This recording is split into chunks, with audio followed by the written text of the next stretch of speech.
नमस्ते दोस्तों। भारत में एक नया इनकम टैक्स एक्ट 2025 आ रहा है और सरकार का कहना है कि ITH 19 सेक्शंस कम होकर अब 536 हो जाएंगे।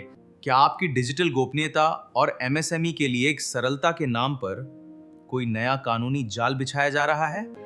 आज हम तथ्यों के साथ इस नए कानून की असली सच्चाई समझेंगे। तो आज हम भारत के टैक्स भविष्य पर दो बिल्कुल अलग विचारधाराओं की जबरदस्त टक्कर देखने वाले हैं।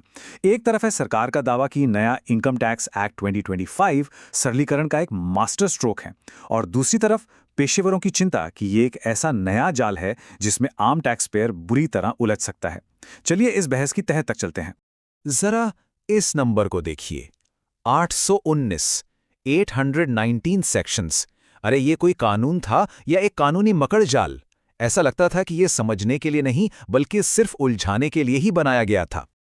लेकिन अब देखिए, सरकार ने उस पूरी लाल फीताशाही को कैसे जड़ से उखाड़ फेंका है।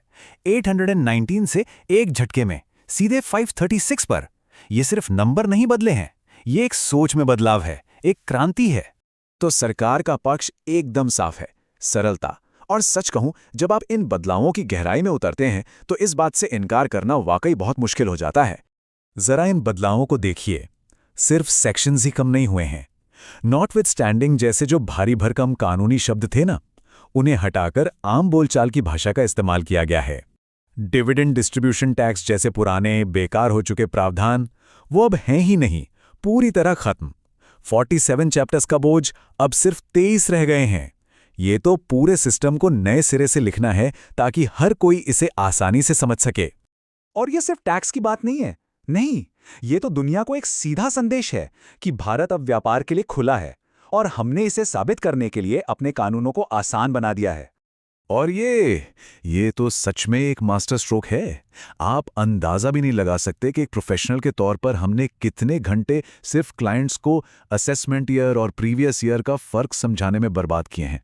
अब बस एक टैक्स ईयर बिल्कुल साफ, ये अकेला बदलाव ही अपने आप में क्रांतिकारी है।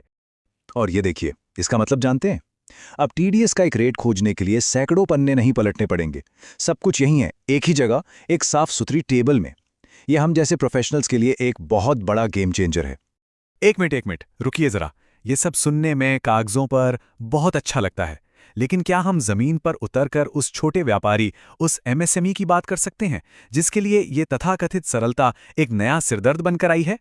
चलिए, अब जरा पेशेवरों की चिंताओं पर भी नजर डाल लेते हैं। देखते हैं कि आपकी इस सरलता ने असल में अपने साथ कितनी नई परेशानियां खड़ी कर दी हैं। सरल? अब मजाक कर रहे हैं? अरे ये तो एक कानूनी बारूदी सुरंग बिछाई जा रही है। पुराने और नए कानून के बीच जो विवाद होंगे वो हमें सालों तक अदालतों में उलझाए रखेंगे, और MSMEs के लिए जो नई तकनीकी समय सीमाएं हैं उनके बारे में तो पूछे ही मत।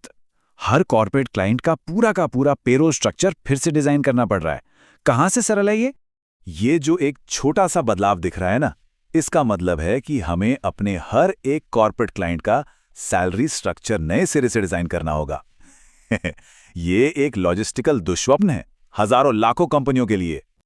और अब आते हैं इस बहस के सबसे विस्फोटक मुद्दे पर, डिजिटल एनफोर्समेंट। क्या ये पारदर्शिता का एक नया जरिया है या फिर सरकारी निगरानी का एक खतरनाक हथियार? हथियार नहीं, ये एक ढाल है, भ्रष्टाचार के खिलाफ एक मजबूत ढाल। सेक्शन 532 उसी मानवीय दखल को खत्म करता है जिसने दशकों तक हमारे टैक्स सिस्टम को खोखला किया है। अब कोई बंद दरवाजों के पीछे असेसमेंट नहीं होगा, सब कुछ पारदर्शी है। पारदर्शी या फिर निजता पर सीधा हमला, ये जो वर्चुअल डिजिटल स्पेस की परिभाषा है, ये इतनी ज्यादा व्यापक है कि ये सरकार को आपकी पूरी डिजिटल जिंदगी की चाबी थमा देती है। आपके ईमेल, आपका क्लाउड स्टोरेज, आपका सोशल मीडिया, सब कुछ अब उनकी पहुंच में है। और जरा इन ताकतों को देखिए। अधिकारी आपके वर्चुअल स्पेस की जांच कर सकते हैं, आपके सर्वर्स को जब्त कर सकते हैं, और आपके पासवर्ड तक को बाईपास कर सकते हैं। अब मैं अपने क्लाइंट्स को कैसे भरोसा दिलाऊं कि उनका डेटा सुरक्षित है जब सरकार के पास इतनी बड़ी बेरोक-टोक ताकत हो? आप हमेशा सबसे बुरे हालात के बारे में ही क्यों सोच रहे हैं? अरे तथ्यों पर वापस आते हैं। इसका मकसद ईमानदार टैक्स पेयर को परेशान करना नहीं, टैक्स चोरों को पकड़ना है। और ईमानदार लोगों के लिए तो सिस्टम अब कहीं ज्यादा सरल है। इन आंकड़ों को देखिए, नियम आधे से भी कम हो गए, फॉर्म्स लगभग आधे हो गए, ये तथ्य हैं। और उस ऑटोफिल का क्या? हाँ, समय बचता है, लेकिन ऑटोफिल का मतलब ऑटो करेक्ट तो नहीं होता ना। सोचिए किसी बैंक से कोई गलत डेटा आ गया, तो ये फेसलेस सिस्टम अपने आप एक डिमांड नोटिस जनरेट कर देगा और फिर आप उसे ठीक करवाते नहीं। ये एक ऐसा दुस्सपन है जिसके बारे में कोई बात नहीं कर रहा। तो साफ है कि दोनों पक्षों के तर्क बहुत मजबूत हैं। सवाल यह है कि आखिर हम इसे क्या माने? क्या ये वाकई में प्रगति है या फिर ये बस पुरानी समस्याओं पर एक नया डिजिटल मुलम्मा चढ़ाना है? देखिए, मेरा निष्कर्ष तो साफ है, शराब वही पुरानी है। मतलब टैक्स कानून की जो असली जटिलताएं हैं वो वैसी की वैसी हैं। हाँ, बोतल जरूर नई है, चमचमाती हुई, हाईटेक, लेकिन अब उस नई बोतल पर एक ट्रैकिंग डिवाइस भी लगा हुआ है।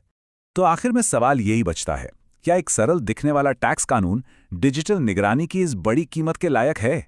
ये नया 2025 का कानून जाने अनजाने में हम सबको ये फैसला लेने पर मजबूर कर रहा है, और इसका असर अच्छा होगा या बुरा, ये तो सिर्फ आने वाला वक्त ही बताएगा।